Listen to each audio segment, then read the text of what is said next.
કેનેડાની permanent residency મળી જતા પત્નીના એવા તેવર બદલાયા કે તેના પતિને ભારત ડિપોર્ટ કરાવી દીધો. જી હા, મીડિયા રિપોર્ટ્સ પ્રમાણે તેને પતિ સામે ગંભીર આરોપો લગાવ્યા હતા, જેના પરિણામે તેને કેનેડિયન પોલીસે ધરપકડ કરી 4 મહિના જેલમાં રાખ્યો.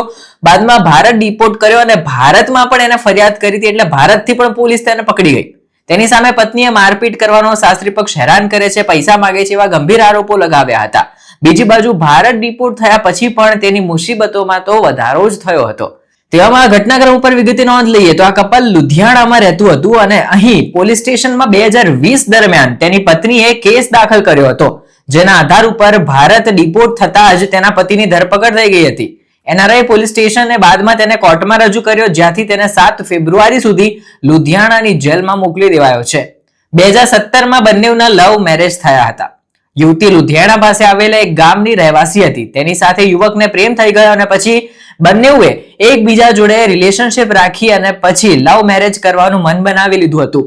જોકે શરૂઆતમાં તો સગાઈ કર્યા પછી યુવતી કેનેડા જતી રહી હતી અને ત્યાં પતિના પૈસે જ ભણી PR લીધું અને 2016માં સેટલ થવાનું તેને કહેવાય ને પ્લાનિંગ શરૂ કર્યું હતું. હવે કેનેડાના PR મળી ગયા બાદ તેની પત્ની ભારત પરત આવી અને તેના પ્રેમી એટલે કે મંગેતર સાથે જ લગ્ન કરી લીધા હતા. લગ્ન પછી તે પાછી કેનેડા જતી રહી હતી અને 2019-20 ની આસપાસ પતિને પણ ત્યાં સ્પોન્સર કરી દીધો. ત્યાં પહોંચતાની સાથે પત્નીના તેવર સાવ બદલાઈ ગયા. બંને વચ્ચે નાની વાતોમાં ઝઘડા થવા લાગ્યા અને પત્ની જે હતી તેને એવો આરોપ લગાવ્યો કે મારો પતિ મારી સાથે મારપીટ કરે છે, પૈસા માંગે છે અને અન્ય ઘણા ગંભીર આરોપો લગાવી દીધા હતા. હવે કેનેડા પોલીસમાં યુવક અને તેના માતા પિતા સામે ફરિયાદ નોંધાવી દેવામાં આવી છે.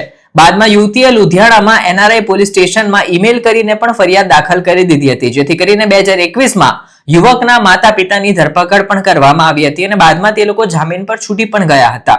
કેનેડા પોલીસ સ્ટેશનમાં પણ પત્નીએ તેના પતિ સામે બધી ફરિયાદ નોંધાવી હતી, એટલે કેનેડામાં પણ 2024માં તેના પતિને સજા ફટકારવામાં આવી અને 4 મહિનાની જેલ તેને થઈ હતી.